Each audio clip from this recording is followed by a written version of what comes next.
Finally, we come to the manga phase, the one that involves most of the work and is also the most important.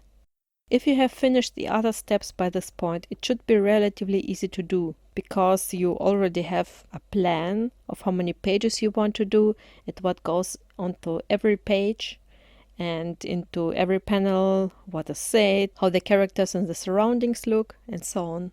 You might even already have done some storyboards of the most important scenes and have done some work on the paneling, the speech bubbles and the thumbnails. But if not, it's time to do it now.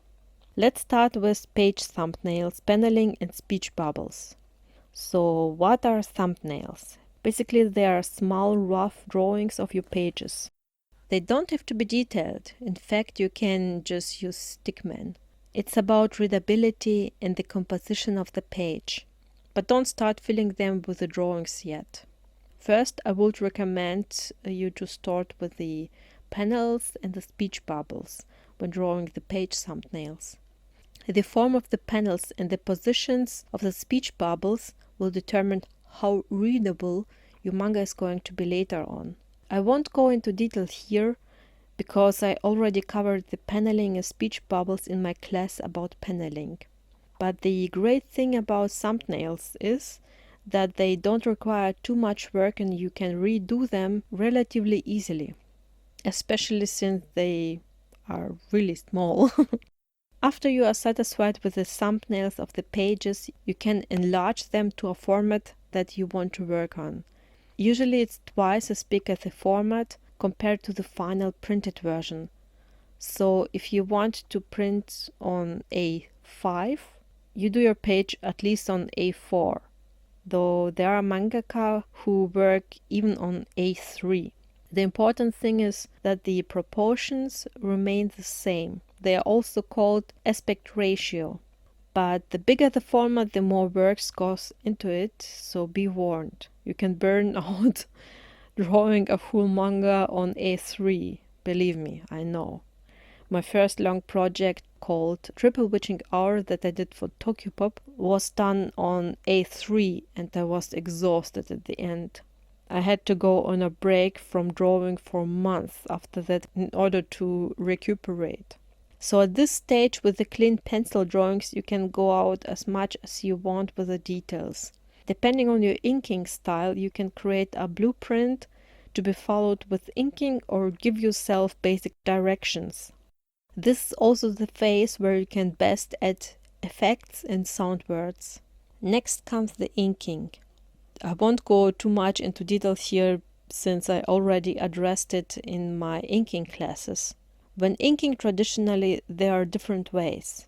You can either ink on the same piece of paper with the pencil drawing or use a blue pencil that you don't have to erase when scanning, or you can keep the pencil drawing and the inking on different sheets of paper and use a light table to transfer them. This is what I often do because it makes erasing the pencil lines unnecessary and I also don't have to fear making mistakes with ink and ruining the pencil sketch, like accidentally pouring the ink bottle on the page. In such a case, I can just use a new sheet of paper. But depending on whether you ink traditionally or digitally, it influences the next step. If you ink traditionally on the same paper as your pencil drawing, you have to erase them eventually, and don't take this task lightly.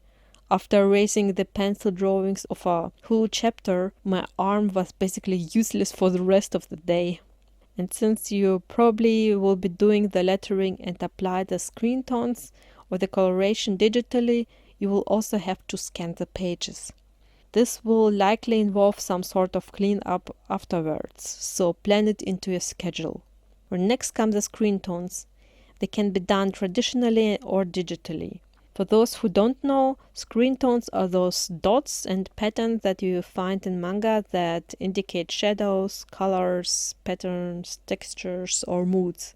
There even are screen tones that have full backgrounds on them. But nowadays it's rare for people outside of Japan to do them traditionally. Even inside Japan, finding cheap screen tones is hard. And with softwares like Clip Studio Paint, that come with a ton of built-in screen tones, it is much cheaper to do them digitally.